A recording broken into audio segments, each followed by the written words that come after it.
Once upon a midnight dreary, while I pondered, weak and weary, over many quaint and curious volume of forgotten lore, while I nodded, nearly napping, suddenly there came a tapping, as of someone gently rapping at my chamber door. "'Tis some visitor," I muttered, "tapping at my chamber door, and it is nothing more." Distinctly I remember, it was in the bleak December, and each separating dying ember wrought its ghost upon the floor. Eagerly I wished the morrow, vainly I had sought to borrow from my book surcease of sorrow of the lost Lenore, for the rare and radiant maiden whom the angels name Lenore, nameless here for evermore. And the silken, sad and certain rustling of each purple curtain filled me with fantastic terrors never felt before. So that now to still the beating of my heart, I stood repeating, "'Tis some visitor entreating entrance at my chamber door, some late visitor entreating entrance at my chamber door. This is it, and nothing more." Presently my soul grew stronger, hesitating then no longer. "Sir," said I, "oh madam, truly your forgiveness I implore, but the fact is I was napping, and so gently you came rapping, and so faintly you came tapping at my chamber door, that I scarce was sure I heard you. Here I opened wide the door, darkness there, nothing more. Deep into that darkness peering, long I stood there wondering, fearing, doubting, dreaming dreams no mortal ever dared to dream before. But the silence was unbroken, and the stillness gave no token, and the only word there spoken was the whispered word, "Lenore." This I whispered, and an echo murmured back the word, "Lenore." Merely this and nothing more. Back into the chamber turning, all my soul within me burning, soon again I heard it tapping somewhat louder than before. "Surely," said I, "surely that is something at my window lattice.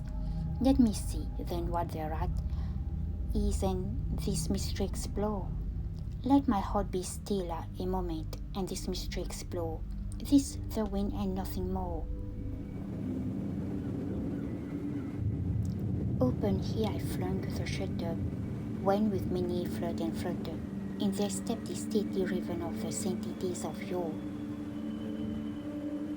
Not the least obeisance made he, not a minute stopped or stayed he, but with mien of lord or lady, perched above my chamber door, perched above a burst of palace just above my chamber door, perched and sat and nothing more.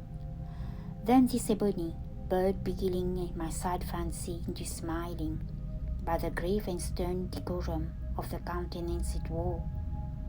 "Though thy crest be shorn and shaven, thou," I said, "art sure no craven, ghastly, grim, and ancient raven wandering from the nightly shore. Tell me what thy lordly name is on the night's Plutonian shore." Quoth the raven, "Nevermore."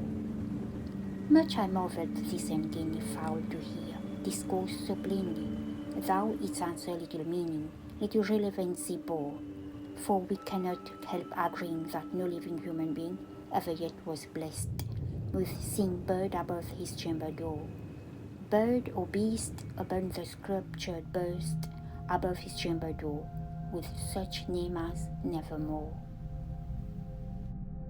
But the raven, sitting lonely on the placid burst, is speaking only that one word, as if his soul in that one word hit it outpour. Nothing further than he uttered, not further than he fluttered, till I scarce see more than muttered, "Other friends have flown before. On the morrow you will leave me, as my hopes have flown before." Then the bird said, "Nevermore."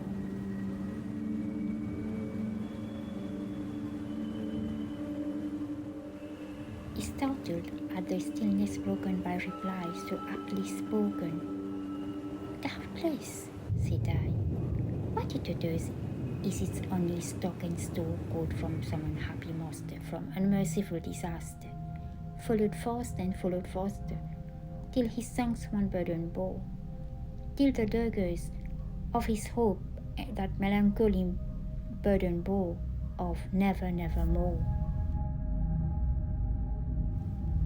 But the raven is still beguiling my sad fancy into smiling. Straight I will the cushioned seat in thought of bird and burst and door. Then upon the velvet sinking, I betook myself to linking fancy unto fancy, thinking what this ominous bird of yore, what this grim, ungainly, ghastly, gaunt and ominous bird of yore meant in croaking nevermore. This I sat engaged in guessing, but no syllable expressing to the fowl whose fiery eyes now burned into my bosom's core. This and more I sat divining, with my head at ease reclining on the cushion's velvet lining that the lamplight gloated over, but whose velvet violet lining with the lamplight gloating over she shall press nevermore. Then methought the air grew denser, perfumed from an unseen censer, swung by seraphim, whose footfalls tinkled on the tufted floor. Wretch, I cried, thy God hath lent thee by these angels, he hath sent thee respite and nepenthe from thy memories of Lenore. Quaff this kind nepenthe, and forget this lost Lenore, quoth the raven nevermore. Prophet, said I, thing of evil, prophet still if bird or devil, whether tempter sent or whether tempest tossed there, here ashore, desolate yet, all undaunted, on this desert land enchanted, on this home by horror haunted, tell me truly I implore, is there balm in Gilead? Tell me I implore, O the raven nevermore. Prophet, said I, thing of evil, prophet still, if bird or devil, by that heaven that bends above us, by that God we both adore, tell this soul with sorrow laden if, within the distant Eden, it shall clasp a sainted maiden, whom the angels name Lenore, clasp a rare and radiant maiden, whom the angels name Lenore, go the raven nevermore. Be that word our sign, in parting, bird of fen, are shrieked, upstarting, get thee back into the tempest and the night's Plutonian shore.